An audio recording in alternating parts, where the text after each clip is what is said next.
तो सीरीज का पहला एपिसोड शुरू होता है 4 दोस्तों को दिखाते हुए जिनके नाम है नीलेश और राका, शोभन और जूही, और ये दोनों ही कपल थे। अब ये लोग रायपुर घूमने आए हुए थे और एक रात डिनर और शराब पीने के बाद में ये लॉन्ग ड्राइव पर निकल जाते हैं। इनके बीच शर्त लगी हुई थी कि कौन ज्यादा स्टेबल गाड़ी चलाएगा। अब यहाँ पर नीलेश ड्राइव कर रहा होता है जो कि ये कहता है कि वो बिल्कुल नॉर्मल है और उसको शराब बिल्कुल भी नहीं चढ़ी है और वो एक ही स्पीड पर यानी कि 40 की स्पीड पर आसानी से कार चला सकता है, और इसी के चलते उनके बीच में बेट लगी हुई थी। मतलब शुरुआत में राका और जूही जो होती हैं वो इस चीज को लेकर मना भी कर रही होती हैं, लेकिन बाद में वो इस बेवकूफी में कूद पड़ती हैं। खैर अब यहाँ तक तो सब कुछ ठीक था, वो लोग हंसी मजाक करते हुए आगे बढ़ रहे होते हैं कि तभी एक सुनसान सड़क पर एक जंगल के पास वो एंटर करते हैं। खैर अब यहाँ पर होता यह है कि तभी राका को एक लड़की सड़क पर घूमती हुई दिखाई देती है जो कि उसको काफी अजीब लगता है। एज इतनी रात को कोई लड़की यहाँ पर अकेले क्यों ही घूमेगी। अब इस बारे में वो अपने दोस्तों को ही बताती है, लेकिन फिलहाल वो इसको इग्नोर कर देती है। खैर अब तक तो सब कुछ ठीक था और वो लोग आगे बढ़ रहे होते हैं तो लगभग 3 किलोमीटर दूर जाने पर राका फिर से उसी सेम लड़की को रोड साइड पर देखती है, जो कि और भी ज्यादा अजीब था। और सबसे शॉकिंग चीज ये थी कि ये लड़की पैदल घूम रही थी और इतनी जल्दी कार के बिना वो 3 किलोमीटर उनसे आगे कैसे पहुंच गई। अब राका बाकी लोगों को उस लड़की के बारे में बताती है, लेकिन अभी कोई उस लड़की को देख नहीं पाता। लेकिन अचानक से होता यह है कि कार की स्पीड खुद पे खुद बढ़ने लगती है और नीलेश जो होता है वो मिरर में कार की बैक सीट पर उसी लड़की को नोटिस करता है। अब वो इससे काफी डर जाता है, लेकिन वो लड़की सीधा कार के आगे आकर उनको हॉन्ट करती है और अब कार की स्पीड बढ़ गई थी, जिससे कि कार अचानक से डिसबैलेंस्ड होकर क्रैश कर जाती है, यानी कि इनका एक्सीडेंट हो गया था। अब अगले दिन पुलिस टीम उसी जंगल में आती है जिन्हें एक्सीडेंट का पता चला था, और तभी यहाँ पर पुलिस ऑफिसर इंचार्ज गोपाल उनसे बात करते हैं। वो बताते हैं कि वो डिनर के बाद ड्राइव पर निकले थे और फिर यहाँ पर सापान कोला जंगल में उनका एक्सीडेंट हो गया। ये सुनकर वो तीनों अपने बारे में बताते हैं और गोपाल तीनों को हॉस्पिटल ले जाने के लिए बोलता है, लेकिन इन तीनों को ही एहसास होता है और ये शॉक भी रह जाते हैं कि वो 4 थे, मतलब कि अब राका मिसिंग हो चुकी है। और ये सुनकर गोपाल भी काफी सीरियस हो गए थे। खैर अब गोपाल उन्हें हॉस्पिटल भेजकर आगे की इन्वेस्टिगेशन शुरू करते हैं और एसडीपीओ से मिलते हैं, जो कि ये कहते हैं कि उन्हें इस केस को जल्दी पूरा करना होगा क्योंकि जल्दी ही अथॉरिटी वाले आ रहे हैं और ये बात लीक नहीं होनी चाहिए। लेकिन समहाउ राका की मिसिंग की बात लीक हो जाती है और ये खबर में आ गई थी। अब यहाँ गोपाल अपनी इन्वेस्टिगेशन में लग जाते हैं जिन्हें राका को कैसे भी ढूंढना था,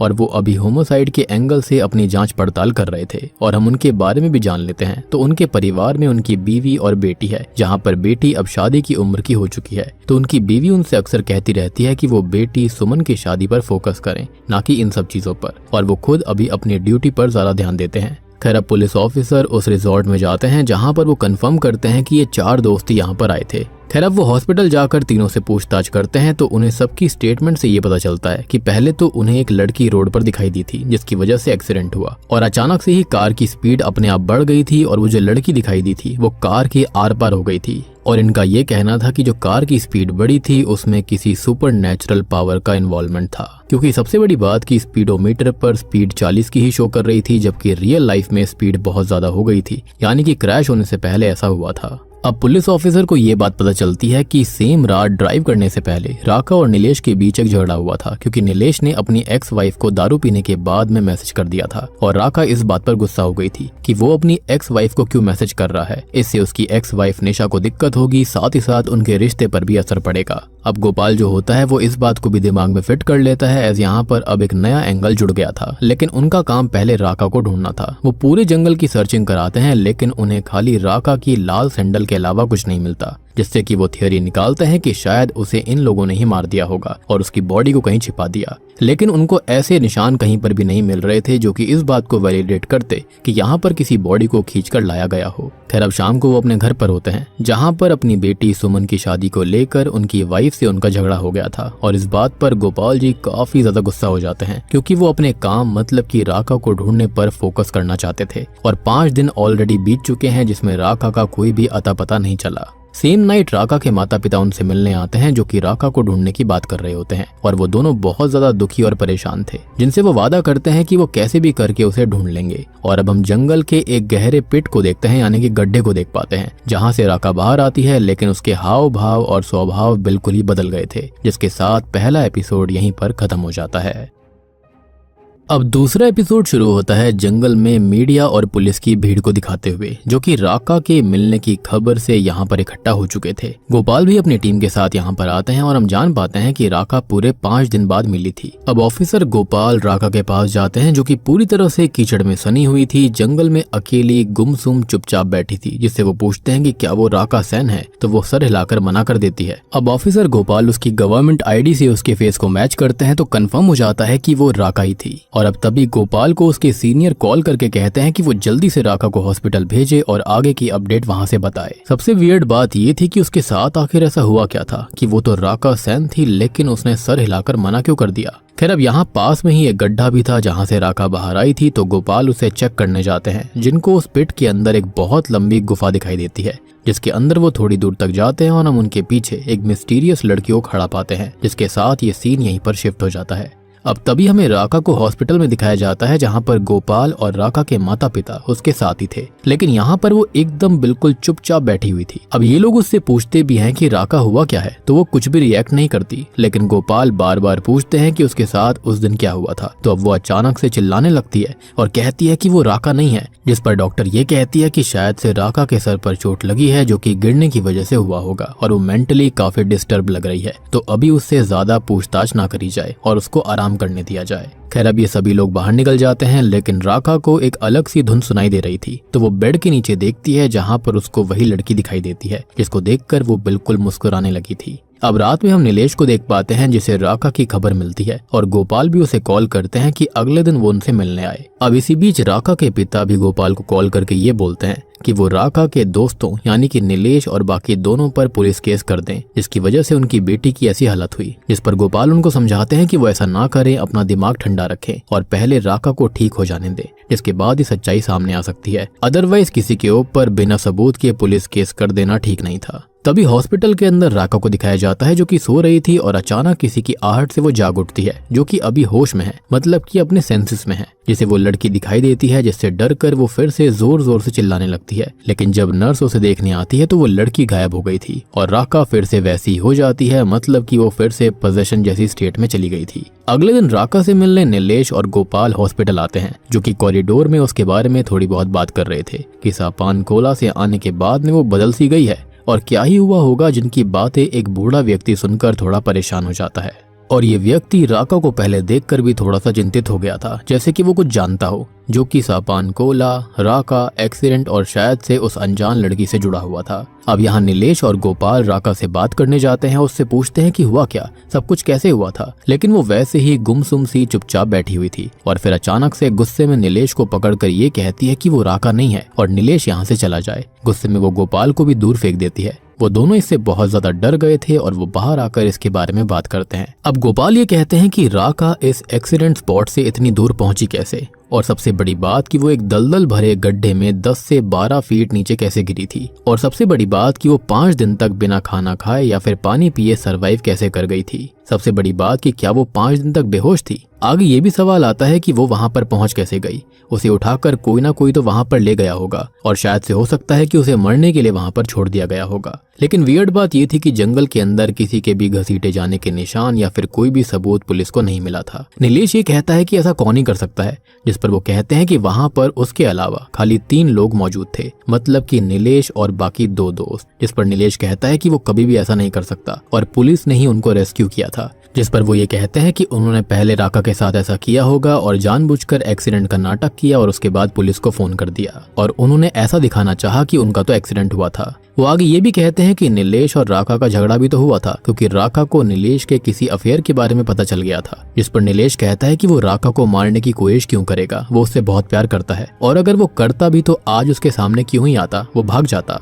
ऑफिसर गोपाल ये कहते हैं कि राका के गड्ढे में गिरने की वजह से शायद उसके सर पर चोट आई होगी और हो सकता है कि उसके दिमाग में कुछ डैमेज हुआ हो, लेकिन दिक्कत ये थी कि सीटी स्कैन में कुछ भी शो नहीं हो रहा था, तो उन्हें उसके ठीक होने का इंतजार करना पड़ेगा। और अगर नीलेश ने खुद सब कुछ सच नहीं बताया तो पुलिस तो सच का पता कर ही लेगी। खैर वो दोनों यहाँ से निकल जाते हैं और हम तभी उस ओल्ड मैन को देखते हैं जो कि उनकी बातें सुन रहा था। हम यहाँ राका को नोटिस करते हैं, जिसको अब हॉस्पिटल से डिस्चार्ज मिल गया है और उसके माता पिता उसको घर लेकर जा रहे थे। अब नीलेश, शोभन और जूही उससे मिलने आते हैं, लेकिन राका के माता पिता उससे नाराज थे, जिस पर वो लोग कहते हैं कि एक्सीडेंट में वो भी थे और राका की ही ऐसी हालत क्यों हुई, और ये देखकर उन्हें काफी बुरा लग रहा है। लेकिन वो लोग उनकी एक नहीं सुनते और राका को लेकर निकल जाते हैं। और वो ओल्ड मैन भी राका को ही देखकर परेशान हो रहा था। ऐसा लगता है कि जैसे उसे किसी मिस्ट्री के बारे में पता हो। अब राका घर आ जाती है जहाँ पर वो अभी भी पोजीशन में थी और वही सब बातें कर रही थी कि वो राका नहीं है और ये घर भी उसका नहीं है, वो माता पिता भी उसके नहीं है और उसे यहाँ से जाना है। उसके माता पिता उसको संभालते हैं और वो होश में आकर रोने लगती है। अब रात को वो सो जाती है जिसे उसी रात के नाइटमेयर्स आ रहे थे कि कैसे ये हादसा हुआ था। और फिर अचानक से वो खुद उसी पिट के अंदर आ गई थी जहाँ पर होश में आने पर वो उसी लड़की को देखती है। वो लड़की उसे कोई नुकसान नहीं करती, उसे बस एक टक देखती रहती है। और अब वो वहाँ से आगे जाती है जहाँ पर राका उसको फॉलो करती है।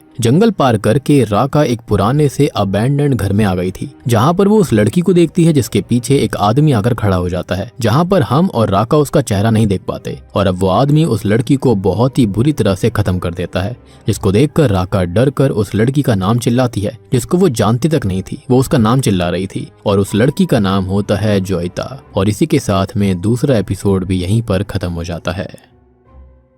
अब तीसरा एपिसोड शुरू होता है जहाँ पर हम राका को थोड़ा सा ठीक देख पाते हैं, जो कि अपने सेंसेस में थी, जो कि नीलेश से मिलने जाती है और वो उसको बताती है कि उसके साथ कुछ तो डिफरेंट है, कुछ तो पैरानॉर्मल घट रहा है, कोई चीज उसके अंदर समा रही है और उसके अंदर से उसे खाई जा रही है। जिस पर नीलेश कहता है कि वो उसकी बात पर यकीन कर रहा है क्योंकि वो जब उससे हॉस्पिटल में मिला था तो वो एक अलग ही अंदाज में, अलग ही टोन में बात कर रही थी और ये टोन उसकी थी ही नहीं, ना उसने पहले कभी उस टोन में उससे बात करी। यहाँ पर राका उस बूढ़े व्यक्ति को नोटिस करती है जो कि उसको ही देखे जा रहा था। वो उस बूढ़े व्यक्ति को बार बार गौर से देखती है जो कि एक तरह से उसको फॉलो ही कर रहा होता है और वो उसको लगातार देखे जा रहा था जिससे कि वो परेशान होने लगती है। अब वो नीलेश को उस बूढ़े व्यक्ति के बारे में बताती है, लेकिन जब वो देखता है तो वो ओल्ड मैन गायब हो गया था। अब इसी बीच राका नीलेश से ये कहती है कि उसने उस लड़की को देखा था जिसका नाम है जोइता, जिसको कोई आदमी जान से मार रहा था और वो उससे बहुत ज्यादा परेशान है क्योंकि जो उसने देखा उसके आगे पीछे की कोई कहानी वो नहीं जानती है। यानी कि उसके मन में एक क्यूरियोसिटी चल रही है कि जोइता के साथ क्या हुआ। अब नीलेश उसको समझाने की कोशिश करता है और ये कहता है कि राका के साथ जो कुछ भी हुआ था उसमें वो लोग भी कहीं ना कहीं जिम्मेदार हैं, क्योंकि उस रात एक्सीडेंट नीलेश की वजह से हुआ था, लेकिन वो एक्सीडेंट भी उसी लड़की की वजह से हुआ था जिसको उसने भी रास्ते में देखा और फिर वो उसको भूल नहीं पा रहा। अब यहाँ राका जाने लगती है और नीलेश को हक करती है तो उस नीलेश का गला कटा हुआ दिखाई देता है जिससे कि वो बहुत डर जाती है। लेकिन नीलेश ये कहता है कि वो बिल्कुल ठीक है, जिसके बाद उसे भी वो घाव दिखाई नहीं देता। खैर अब ये दोनों यहाँ से निकल जाते हैं और राका कैब से जा रही थी जिसे साइड में वही लड़की बैठी हुई दिखाई देती है जिसकी राका फोटो क्लिक करने लगती है, लेकिन वो लड़की उससे ये कहती है कि फोटो मत खींचो नहीं तो इससे उसे दर्द होगा। कैब ड्राइवर जो होता है वो भी उस लड़की को देख पा रहा होता है, लेकिन जैसे ही वो उसको पलट कर देखता है तो वो लड़की फिर से गायब हो जाती है, राका को पजेस्ट कर लेती है। खैर अब राका को हम एक थेरेपिस्ट के पास देखते हैं जिनको वो इस ऑनगोइंग सिचुएशन के बारे में बता रही थी। अब डॉक्टर उल्टा उसको समझाने लगती है कि ये मल्टीपल पर्सनैलिटी डिसऑर्डर का केस हो सकता है जो कि हादसे के ट्रॉमा की वजह से ट्रिगर हुआ होगा।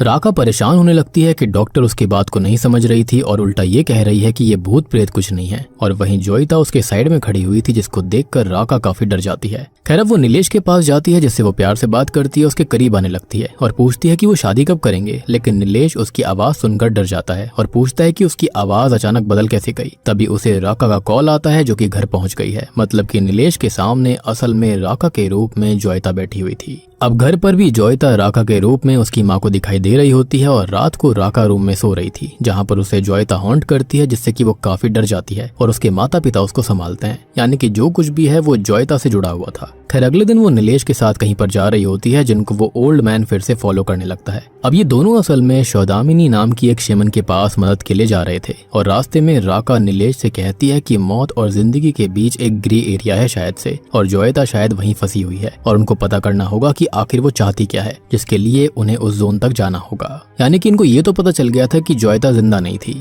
और राका जो होती है वो जोइता की कहानी के बारे में जानने के लिए काफी ज्यादा उत्सुक थी, क्योंकि सबसे इंटरेस्टिंग बात यह है कि आखिरकार जोइता ने उसको ही क्यों चुना। यहाँ पर वो जूही को भी चुन सकती थी लेकिन उसे ही चुना गया था। खैर अब नीलेश भी उसे बताता है कि उसको भी हॉन्टिंग्स हुई हैं और आखिरी रात उसके मुंह से बहुत सारे बाल बाहर निकले थे और ये काफी स्केरी सीन था। वो दोनों अब शौदामिनी से मिलते हैं जो कि राका को आधा बेहोश करके उससे सारी बातें पूछती है कि सब कुछ हो क्या रहा है, वो है कौन और जोइता कौन है। पर बीच में ही जोइता राका को पोजेस्ट कर लेती है और होता यह है कि वहाँ की सारी लाइट्स अचानक से फ्लिकर होने लगती हैं और पोजेशन में राका शौदामिनी के ऊपर हमला करके उसे चोक करने लगती है। वो कहती है कि वो सबको मार देगी, उन लोगों को उनके पापों की सजा मिलकर रहेगी और उनको कीमत चुकानी होगी। सौदामिनी उस पर पवित्र राख डाल देती है, जिसके बाद राका विंडो से बाहर जंप कर देती है और सौदामिनी नीलेश से ये कहती है कि जोयता क्या चाहती है ये सिर्फ राका ही बता सकती है, जिसके साथ ही तीसरा एपिसोड यहीं पर खत्म हो जाता है।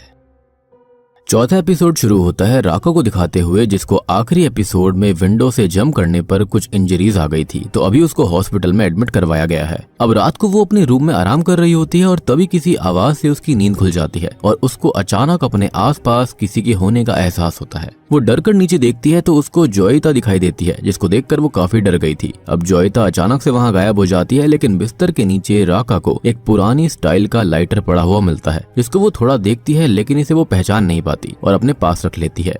अब अगले सीन में हमें ऑफिसर गोपाल को दिखाया जाता है, जो कि राका की ही खबर को देख रहे थे। अब उनकी बीवी अभी भी उन पर गुस्सा कर रही होती है कि वो अपनी बेटी की जिम्मेदारी छोड़कर दूसरी चीजों पर ध्यान देते हैं। वो ये भी कहते हैं कि आज वो अपनी बेटी को हॉस्पिटल लेकर जाएं क्योंकि उसे रैशेस हो रहे थे और उसकी शादी वैसे भी नहीं हो रही है, ऊपर से अब ये स्किन प्रॉब्लम्स और भी ज्यादा दिक्कत क्रिएट करेंगी। अब गोपाल अपनी लड़की को हॉस्पिटल लेकर जाते हैं और वो उसी हॉस्पिटल में आए थे जहां पर वो नीलेश से मिलते हैं। राका का हालचाल पूछते हैं, जो कि मोस्टली बेहोशी रहती है, बीच बीच में बस जोयता का नाम लिया करती। अब गोपाल जो होता है वो नीलेश को अपनी बेटी से भी मिलवाते हैं और यहाँ पर राका के बाकी दोस्त भी मौजूद थे। अब गोपाल अपनी बेटी के रैशेस के बारे में उसे बताते हैं और नीलेश का दिमाग थनक जाता है क्योंकि एक्सीडेंट के बाद उसको भी सेम रैशेस हुए थे, जो कि अपने आप ही गायब हो गए थे।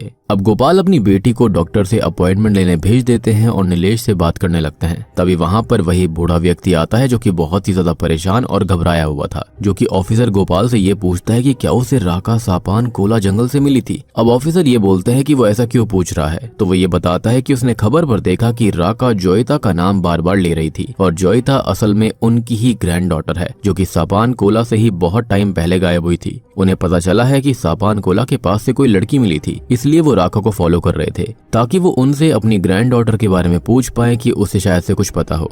अब ऑफिसर गोपाल उनको ये कहते हैं कि फिलहाल वो अपना फोटो और नंबर उनको दे दे, जिसके बाद में वो पुलिस स्टेशन उनको बुला लेंगे क्योंकि अभी राका की तबीयत ठीक नहीं है, तो वो उससे कुछ भी नहीं पूछ सकते। इसी बीच राका के दोस्त जो कि उससे मिलने आए थे वो वॉमिट करते हुए उसके रूम से बाहर आते हैं। ये देखकर नीलेश और गोपाल रूम में जाते हैं तो वहाँ पर राका मर्ड वॉमिट कर रही थी, जिसको देखकर सब बहुत ही परेशान हो गए थे। और सबसे वियर्ड बात ये थी कि मिट्टी की उल्टी कौन ही कर सकता है। अब अगले सीन में ऑफिसर अपने घर पर होते हैं, जहाँ पर उनकी वाइफ उनकी बेटी के बारे में बात कर रही होती है और वो टेंशन में थे, जो कि ये कहते हैं कि जैसे रैशेस उनकी बेटी को हो रखे हैं वो नीलेश को भी हुए थे और ये ठीक भी हो गए थे खुद पे खुद। अब ऑफिसर गोपाल की बीवी जो होती है उनकी बेटी की शादी की बात करती है, तो दोनों के बीच में बहस हो जाती है कि अगर शादी नहीं हुई तो क्या ही हो जाएगा। खैर अब वो अपने डिपार्टमेंट के एक ऑफिसर को कॉल करते हैं और पूछते हैं कि क्या किसी जोयता का केस उनके पास आया था, क्योंकि ये नाम वो पहले भी सुन चुके हैं। खैर अब तक उनकी बेटी उनसे बात करने आती है, जो कि ये कहती है कि उसे शादी की जल्दी नहीं है और उसे अभी अपना करियर बनाना है। और जाते जाते वो ये भी कहती है कि शादी ना होने पर मरने के बाद लड़की चुड़ैल बन जाती है। और ये बात सुनकर तो गोपाल के भी कान खड़े हो जाते हैं।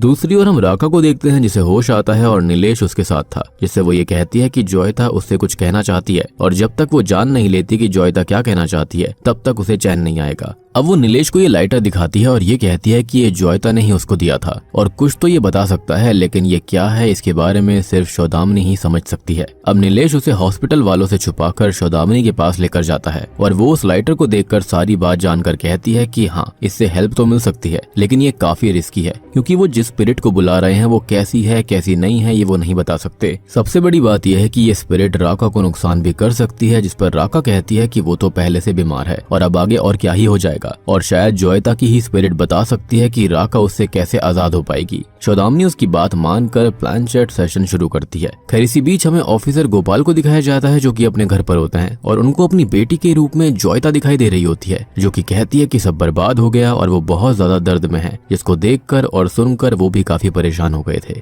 मीनवाइल सौदामिनी सेशन शुरू करती है और जोयता की स्पिरिट राका के अंदर आ गई थी और सब जगह बहुत तेज हलचल शुरू हो जाती है और इसी के साथ में चौथा एपिसोड यहीं पर खत्म हो जाता है। तो पांचवा एपिसोड शुरू होता है ऑफिसर गोपाल से, जो कि जोयता के बारे में पुराने केसेस में चेक कर रहे होते हैं। वो कांस्टेबल से इस बारे में बात करते हैं और रात को जो हुआ वो बताते हैं कि कल रात उन्हें अपने ही घर में अपनी ही बेटी के रूप में वो लड़की दिखाई दी थी, वो पेतनी दिखी थी। कांस्टेबल कहता है कि आजकल लड़कियों को बर्डन माना जाता है, उनकी शादी अच्छे बड़े घर में हो जाए तो ठीक है, नहीं तो उन्हें घर के कोने में पड़ा हुआ बोझ ही माना जाता है। और ये थिंकिंग कहाँ से आई नहीं पता, लेकिन ये उनके आसपास की मोस्ट कॉमन कंडीशन है। अब ऑफिसर गोपाल परेशान हो जाते हैं कि आखिरकार ये पेतनी है कौन, उसके साथ हुआ क्या होगा और वो क्या कहना चाहती है। अब अगले सीन में हम राका को देख पाते हैं जो कि अपने घर पर थी और वो भी आजकल बहुत परेशान रहने लगी है। जिसे अपने बिस्तर पर जोयता मिलती है, जिससे वो डरती तो है लेकिन अब वो उसको समझने की कोशिश कर रही है और उससे कहती है कि उसे नहीं पता कि वो क्या कर पाएगी, लेकिन कोशिश जरूर करेगी चीजें पता करने की कि आखिरकार उसके साथ हुआ क्या था। अब अगले दिन राका नीलेश के साथ उसी गड्ढे के पास जाती है जहाँ से वो मिली थी और यहाँ पर वो दोनों आसपास देखते हैं तो गड्ढे के जस्ट सामने एक घर बना हुआ था, जिसको देखते ही राका कहती है कि ये घर उसने अपने सपने में देखा था जहाँ पर किसी ने जोयता को मारा था। वो आगे कहती है कि वो लाइटर जैसी चीज असल में एक विसल है जो कि शायद जोयता की ही है और वो उसके जरिए कुछ बताना चाहती है, शायद से अपने खून के बारे में। और वो ये चाहती है कि राका कुछ ढूंढे, वो सच सामने लाना चाहती है और राका को सच तक पहुंचना ही होगा क्योंकि ऐसे ही जोयता को मुक्ति मिलेगी और राका भी मुक्त हो जाएगी। क्योंकि कहीं ना कहीं यहाँ पर ऐसा लग रहा था कि जैसे जोयता राका से जुड़ सी गई थी। अब नीलेश ये कहने लगता है कि वो नहीं जानते कि ये जोयता ही है, लेकिन राका ये कहती है कि वो जानती है कि ये जोयता ही है और उसे भी नहीं पता कि कैसे, लेकिन उसने ये नाम बोल दिया था लेकिन पक्का वो जोयता है। यानी कि राका को यकीन था कि जो कुछ भी है वो जोयता नाम की लड़की से जुड़ा हुआ है। खैर वो लोग उस घर के पास जाते हैं और राका उस घर की फोटो खींचती है और इस घर का नाम है मधुबन। खैर अपने घर आकर राका इस फोटो को सोशल मीडिया पर अपलोड करती है। वहीं दूसरी ओर हम ऑफिसर गोपाल को देखते हैं जो कि स्टेशन में थे, जिनके पास एक लेडी रोते हुए भागते हुए आती है। वो बताती है कि उसके साथ नंदू पाल और उसकी गैंग ने गलत काम किया है और गोपाल उसकी रिपोर्ट लिखने लगते हैं, लेकिन कांस्टेबल उन्हें मना करते हैं ये कहते हुए कि नंदू पाल लोकल पंचायत प्रधान बिजौन का बेटा है और उसके खिलाफ रिपोर्ट लिखना ठीक नहीं होगा।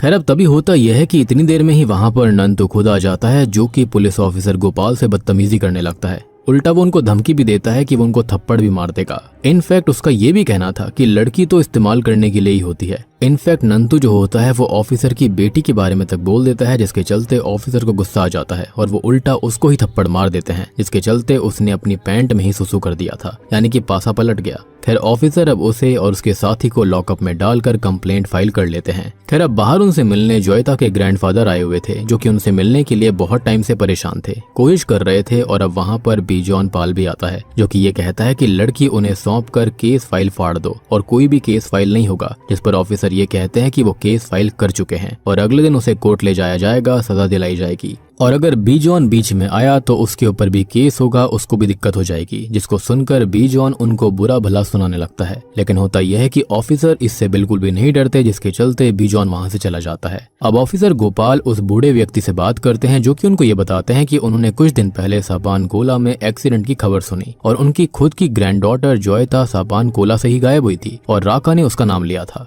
अब वो उस पोस्ट के बारे में बताते हैं कि जो राका ने डाली है उसके अंदर उसने मधुबन का जिक्र करा था और एक ब्रास विसल के बारे में बताया है जिसका नंबर था 1069 और ये विसल किसी और की नहीं बल्कि जोयता की ही थी, यानी कि राका की इंट्यूजन बिल्कुल सही थी। वो आगे ये बताते हैं कि जोयता 15 साल पहले गायब हुई थी और वो उनकी बेटी की बेटी है जिसके पेरेंट्स अब इस दुनिया में नहीं है। उन्होंने जोयता को बहुत ढूंढा लेकिन वो कभी किसी को नहीं मिली और वो एनसीसी में थी तो विसल इस्तेमाल करती थी। अब वो बताते हैं कि जोयता 2008 में 22 सितंबर के दिन गायब हुई और गोपाल के कान खड़े हो जाते हैं क्योंकि 22 सितंबर की डेट पर ही राका और उसके दोस्तों का सापान कोला के पास एक्सीडेंट हुआ था, यानी कि ठीक 15 साल के बाद में। अब वो गोपाल को जोयता की फोटो भी दिखाते हैं जो कि देखते ही उनके होश उड़ जाते हैं क्योंकि इसको ही उन्होंने पिछली रात अपनी बेटी के अंदर देखा था। खैर अगले सीन में वो राका को पुलिस स्टेशन बुलाते हैं जहां पर वो ये बताती है कि जोयता मर चुकी है और उसे सापान कोला के पास ही उसी मधुबन के अंदर एक चाकू से मारा गया था, लेकिन वो खूनी जो था उसका चेहरा वो नहीं देख पाई। अब नीलेश ये कहता है कि जोयता कैसे खत्म हुई थी, उसको किसने खत्म किया था, जब तक ये नहीं पता चलेगा तब तक राका, नीलेश और उनके सराउंडिंग्स में जोयता की आत्मा अटक कर ही रहेगी। इस पर गोपाल कहते हैं कि अब उन्होंने भी जोयता को अपने घर पे देखा था और वो कुछ भी समझ नहीं पा रहे हैं कि आखिरकार ये हो क्या रहा था। अगले सीन में राका अपने घर पर थी जिसे शीशे में जोयता दिख रही होती है जो कि अपने पेट को हाथ लगाती है और अब राका को उसके पेट में दर्द फील होने लगता है। अब नीलेश उससे मिलने आता है जिसे वो अपने पेट के बारे में बताती है कि उसके पेट में वो कुछ फील कर पा रही है और उसे वॉमिट भी होने लगती है। वो वॉशरूम जाती है और इतने में जोयता नीलेश से ये कहती है कि वो उससे शादी कर ले और वो ऐसे वापस नहीं जा पाएगी और उसके पेट में एक बच्चा है जिसको सुनकर नीलेश परेशान हो जाता है। खैर अब तक राका भी वॉशरूम से बाहर आ गई थी और उसे अब बहुत दर्द होने लगा था। तभी उन्हें गोपाल का कॉल आता है जो कि उनसे एसडीपीओ की बात कराते हैं। वो कहते हैं कि जोयता रॉय का मिसिंग केस 15 साल पुराना है और कभी ये सॉल्व नहीं हुआ, यानी कि अनसॉल्व्ड केसेस में से एक है और शायद राका की मदद से वो उसको सॉल्व कर पाएंगे। तो राका उनसे मिलने आए और वो जो जानती है सब कुछ बता दे। अब वो गोपाल से बात करते हैं कि राका को सोशल मीडिया पर ये सारी पोस्ट नहीं करनी चाहिए थी, क्योंकि इससे होगा ये कि जोयता के केस में जो लोग इन्वॉल्व होंगे वो अलर्ट हो जाएंगे और राका उन्हें नहीं जानती, लेकिन वो राका को जानते हैं, जो कि राका की जान के लिए ठीक नहीं था। वो ये बताते हैं कि एक जोयता जो थी वो एनसीसी में उनके अंडर भी काम करती थी और अब ये वही जोयता है या फिर अलग है, तो इसके बारे में तो उसे राका से ही बात करके पता चल पाएगा। जिसके साथ ही 5वां एपिसोड यहीं पर खत्म हो जाता है। 6वां एपिसोड शुरू होता है नीलेश और राका को दिखाते हुए, जो कि एसडीपीओ प्रकाश के ऑफिस में मिलने उनसे आए हुए थे और प्रकाश कहते हैं कि उन्होंने भी 15 साल पहले एक जोयता को बहुत ढूंढा जो कि कभी नहीं मिली और अब राका जो है वो जोयता का ही नाम ले रही है। तो पहले वो ये पता करना चाहते हैं कि दोनों सेम इंसान हैं या फिर अलग अलग हैं। अब राका उन्हें वो विसल देती है जिसमें वो नंबर 1069 लिखा हुआ था और वो इसको पहचान जाते हैं कि ये वही जोयता है, एज उनके अंडर ही वो एनसीसी में थी। लेकिन ये राका के पास कैसे आ गई, जिस पर वो कहती है कि ये उसे जोयता ने खुद दी है और अपने खून के विजन्स भी उसको दिखाए हैं जिसको खत्म कर दिया गया था। वो आगे कहती है कि वो सापान कोला के पास हादसे के बाद कुछ दिन तक मिसिंग रही थी, बेहोश भी थी और जब वो वहाँ से वापस लौटी तब से उसके साथ जोयता है, जो कि हमेशा उसके आसपास ही भटकती रहती है। अब प्रकाश ये कहते हैं कि जैसे कि एक भूत, तो वो ये बोलती है कि फीमेल भूत, फीमेल गोस्ट या फिर स्पिरिट मतलब कि पेतनी, जिसको इस तरह से खत्म कर दिया जाता है जिसकी अधूरी इच्छा रहती है वो पेतनी बनकर लौट आती है। वो लोग आगे बात करते हैं जहाँ पर प्रकाश पूछते हैं कि जोयता को उन्होंने देखा सापान कोला में और 15 साल पहले जब वो एनसीसी में थी तब सापान कोला की बात करा करती थी और उसे वो जंगल काफी फैसिनेट किया करता और वो वहाँ जाने के लिए हमेशा बोलती रहती थी और सेम ईयर ही वो गायब हो गई थी, यानी कि 2008 में। और उस वक्त वो वहाँ पर सर्विस में नहीं थे, लेकिन फिर भी उन्होंने पुलिस के साथ मिलकर उसे बहुत ढूंढा लेकिन वो कभी नहीं मिल पाई। अब राका और नीलेश ये बताते हैं कि राका के विजन्स के हिसाब से वो मारी गई थी मधुबन घर के अंदर और अगर उस समय के उसके कुछ दोस्त होंगे तो शायद से उनसे कुछ पता चल सकता है। लेकिन यहाँ पर प्रकाश ये कहते हैं कि इस बात को वो हजम नहीं कर पा रहे हैं क्योंकि जोयता अभी जिंदा कैसे हो सकती है। और जब जोयता गायब हुई थी उसके बाद उन्हें जोयता से ही कुछ लेटर्स भी आए थे। सेम ईयर बनारस से लेटर आया था, दूसरा लेटर 2011 में और तीसरा पोंडिचेरी से 2019 में आया। अब राका कहती है कि ऐसा कैसे हो सकता है क्योंकि उसने खुद जोयता को खत्म होते हुए देखा था, इवन दो उसने मर्डर वेपन तक देखा है। प्रकाश कहते हैं कि अगर लेटर्स आए थे तो राका ने उसे मरते हुए कैसे देख लिया और अगर वो मर चुकी है तो लेटर्स कौन भेज रहा है। अब राका उनसे पूछती है कि शायद जोयता के कोई दोस्त होंगे, तो वो बताते हैं कि उसका कोई दोस्त नहीं था, बस 2 लड़के शोमैन और कुणाल नाम के लड़के थे जिनसे वो थोड़ी बहुत बात किया करती थी।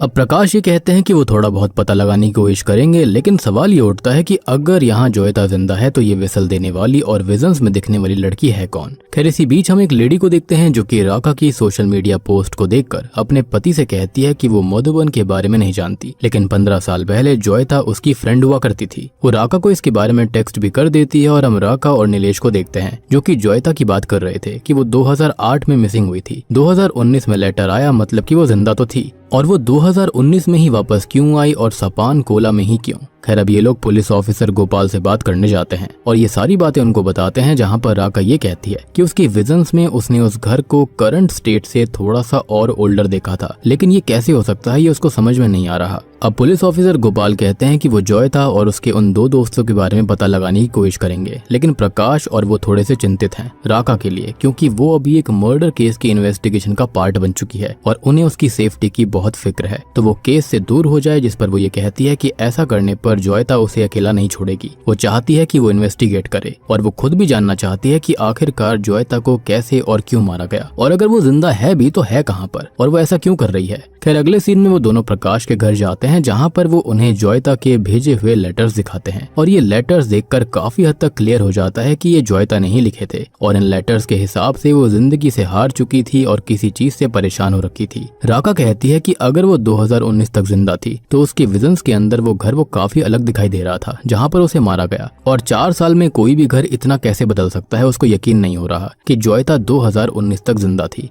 उसे अब तक लगता है कि वो पहले ही खत्म हो गई होगी। अब राका यहाँ जोयता की उस फ्रेंड के बारे में बताती है जिसने उसे आज टेक्स्ट किया था, जिसका नाम जुमा है और राका उससे कल बात करेगी। अब प्रकाश ये कहते हैं कि शोमन से भी कुछ पता चल सकता है। जितना वो जानते हैं तो शोमन अच्छा लड़का नहीं था और उसने पहले एक लड़की को डिच किया था, उसको नुकसान पहुंचाने की कोशिश करी थी। बात पुलिस तक आई थी, लेकिन फिर जोयता भी उसके साथ रिश्ते में आ गई। प्रकाश और उसके ग्रैंडफादर ने उसे काफी समझाया था, लेकिन वो नहीं मानी और जिस रात वो गायब हुई थी उस रात वो शोमन के साथ ही कार में गई थी और लास्ट वो सापान कोला के पास ही दिखाई दी। राका यहाँ पर बताती है कि जोयता प्रेग्नेंट भी थी और आपको याद होगा कि एक सीन आया था जहाँ पर उसके पेट में दर्द हुआ था, उसे वॉमिट हुई थी, तो यहाँ पर शायद से जोयता यही समझाना चाहती थी। प्रकाश कहते हैं कि ये उन्हें पता था और उन्होंने जोयता से बात करी थी उस बारे में, जो कि ये कहती थी कि शोमन सब चीजों का ख्याल रख लेगा। थोड़ी देर बाद नीलेश और राका वहाँ से निकल जाते हैं और ऑफिसर गोपाल को कॉल करके ये सब बताते हैं। अब अचानक से ऑफिसर गोपाल ये सब सुनकर ये कहते हैं कि वो इन लेटर्स के ओरिजिनल एड्रेस को वेरीफाई करवा रहे हैं और जोयता के ग्रैंडफादर से उसके बारे में बात करने जा रहे हैं कि आखिर ये माजरा है क्या। राका नीलेश से ये कहती है कि ये हो सकता है कि शोमन को बच्चा नहीं चाहिए था तो उसने जोयता को मार दिया होगा और ये चीज उसके विजन्स की डिटेल से मैच नहीं हो रही और उसके विजन्स गलत कैसे हो रहे हैं।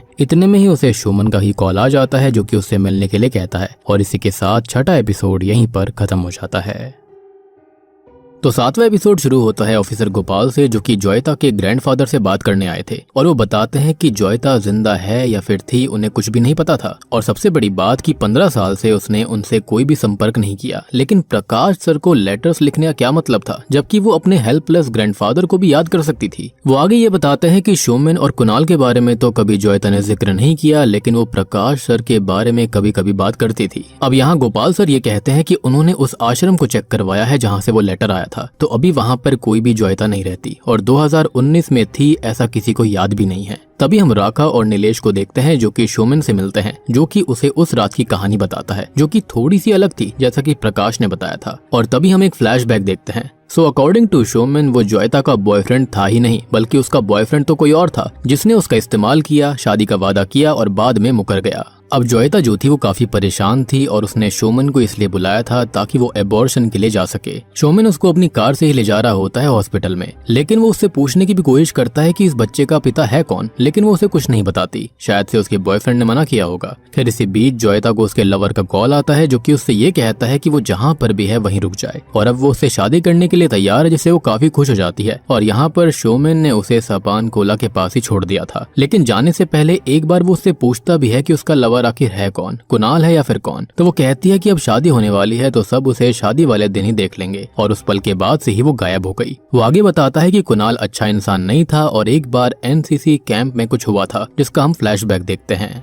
तो 15 साल पहले एक रात कुणाल जबरदस्ती जोयता के कैंप के अंदर घुसकर उसे प्रपोज कर रहा था, लेकिन सब लोग जाग जाते हैं और प्रकाश उसे थप्पड़ मार के वहां से भगा देते हैं। और बात करी जाए आजकल कुणाल कर क्या रहा था, तो वो जिम चला रहा है जिससे शोमन ने ज्यादा कोई संपर्क नहीं रखा। खैर इसी बीच हम जूमा को देखते हैं जो कि किसी को कॉल करके ये बोल रही होती है कि वो राका से मिलने वाली है और उसे जोयता ने काफी कुछ बताया था, लाइक उसके बच्चे का पिता कौन था और सापान कोला में वो किस लवर से मिलने वाली थी। और अगर वो व्यक्ति जो कि कॉल पे था इस सच को छुपाना चाहता है तो वो कल दोपहर में उससे मिले और उसको 15 लाख रुपए दे दे, जिससे कि वो सच राका को नहीं बताएगी। इसी बीच हम राका और नीलेश दोनों को देखते हैं जो कि कुणाल से मिलते हैं, जो कि ये कहता है कि उसका जोयता से कोई भी संपर्क नहीं रहा था। और जैसा कि शोमन ने कुणाल के बारे में बताया था कि उसने जोयता को मोलेस्ट करने की कोशिश करी थी, वैसे ही सेम कहानी वो बताता है, जिसमें इस बार शोमन उसे मोलेस्ट करने कैंप में गया था और सब आ गए थे और प्रकाश ने उसे थप्पड़ मारा था। मतलब कि एक ही कहानी के काफी अलग अलग रूप थे।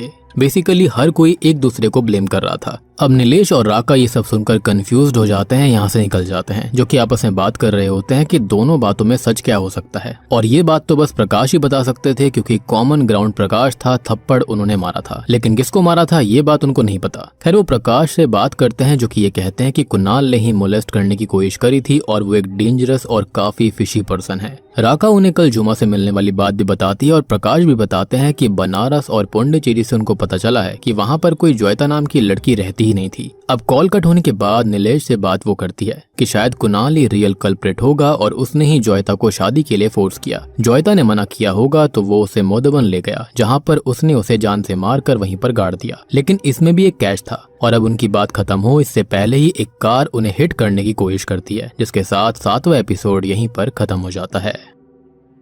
और अब हम आ चुके हैं हमारे फिनाले पर, यानी कि एपिसोड 8 पर। और इस एपिसोड के अंदर पूरे के पूरे असली पत्ते सामने आएंगे कि रियल कहानी थी क्या। खैर अब आखिरी एपिसोड में हमने देखा कि राका और नीलेश को कार से उड़ाने की कोशिश करी गई थी, लेकिन वो बच गए थे और वो कार वहां से निकल जाती है। अब राका नीलेश को संभालती है और थोड़ी ही दूरी पर खड़ी हुई जॉयता को देखती है, जिसने ही उन्हें उस हादसे से बचाया था और अपनी थोड़ी सी शक्तियां इस्तेमाल करके उसने कार को शिफ्ट कर दिया था। और यही बात शुरुआत में भी हुई थी, जहाँ पर इनका एक्सीडेंट इसी वजह से हुआ। और अब ये बात राका समझ जाती है कि जॉयता उसको मरने नहीं देगी, क्योंकि राका सच के बहुत ही करीब थी। बेसिकली जॉयता जो कि पेतनी बन गई थी, वो अपने लिए इंसाफ चाहती थी। अगले सीन में हम जुमा को देखते हैं, जो कि किसी अननोन पर्सन से पैसे लेने जाती है, लेकिन वो उसे एक सुनसान गली में बुलाकर उसका गला काट कर उसे खत्म कर देता है। अब तभी हम ऑफिसर गोपाल को देखते हैं, जो कि जॉयता की कॉल डिटेल्स को निकलवा रहे थे, जहां से उनको पता चलता है कि कुणाल की तरफ से उनको कॉल्स कम गए थे, लेकिन मैसेजेस काफी सारे आए थे। लेकिन लास्ट कॉलर की डिटेल्स आनी अभी बाकी थी। खैर अब ऑफिसर गोपाल एसडीपीओ प्रकाश को ये सारी बातें बताते हैं, जो कि कुणाल को फौरन ही अरेस्ट करने के लिए बोल देते हैं। और इसी बीच ऑफिसर गोपाल को जुमा के खून के बारे में पता चल जाता है, जिससे कि वो थोड़े और परेशान हो जाते हैं, एज वो एक बड़ी लीड हो सकती थी, लेकिन अब वो खत्म हो चुकी है। सबसे बड़ी गलती तो उसने खुद करी, लालच की पोटली रखी थी, जिसके चलते उसकी मौत हो गई। मतलब कि वो अपनी फ्रेंड को यानी कि जॉयता को इंसाफ दिलवा सकती थी, लेकिन उसने इस चीज से भी पैसे ठगने का सोचा। अब अगले सीन में हम राका और नीलेश को देखते हैं, जो कि प्रकाश के घर आए हुए थे, जहां पर वो उनकी वाइफ सुनंदा से मिलते हैं। अब राका प्रकाश को थैंक यू बोलती है, क्योंकि उनकी मदद से ही वो केस में इतने आगे तक आ गई थी और वो पर्सनली इससे इतने जुड़े हुए थे। ये काफी ज्यादा अच्छी बात है। इस पर वो कहते हैं कि उन्हें जॉयता कहाँ है, कैसी है, ये जानकर काफी खुशी होगी। अब तभी हम गोपाल को देखते हैं, जो कि कुणाल को अरेस्ट कर चुके थे। पूछताछ में पता चलता है कि कुणाल जो था वो उसको मैसेज जरूर करता था, लेकिन वो जॉयता को चाहता था, इसलिए उसने ऐसा किया और उसके गायब होने में उसका कोई भी हाथ नहीं है। अब इसी बीच कांस्टेबल जो होता है वो ऑफिसर गोपाल को जॉयता और जुमा की कॉल हिस्ट्री दिखाते हैं, और दोनों की जो कॉल हिस्ट्री थी उसके अंदर आखिरी डायल्ड नंबर सेम था। कुणाल जुमा के बारे में सुनकर बताता है कि वो उसी एनसीसी कैंप के अंदर थी और आज सुबह ही उससे मिलने आई थी। तभी हम राका को देख पाते हैं, जो कि अपने घर पर होती है और उसे जॉयता दिखाई देती है, जिससे वो खुद ही बोलती है कि अगर वो उसे इतने आगे तक लेकर आई है तो अपने किलर की पहचान भी बता दे। लेकिन अब तक उसे एक अननोन नंबर से कॉल आता है और एक अननोन पर्सन उसे अभी के अभी मधुबन आने के लिए बोल रहा था, जहाँ पर वो उसे जॉयता कहाँ पर है ये बता देगा। अब रात काफी हो चुकी थी, लेकिन सच जानने की उत्सुकता जो होती है वो राका को मधुबन ले जाती है। यहाँ पर जो किलर उसके सामने आ जाता है, जो कि ये कहता है कि हाँ, जॉयता को उसी ने मारा था और वो उससे प्यार भी करता था, लेकिन उसको मारना उसकी मजबूरी थी। और किलर का चेहरा देखकर तो राका के और हम सबके होश उड़ जाते हैं। और दोस्तों, अब यहाँ पर खुलते हैं इस मूवी के असली पत्ते। ये किलर कोई और नहीं बल्कि प्रकाश, जी हाँ, एसडीपीओ प्रकाश खुद था। इसलिए ही यहाँ पर हमेशा जॉयता उसका ही जिक्र करा करती थी।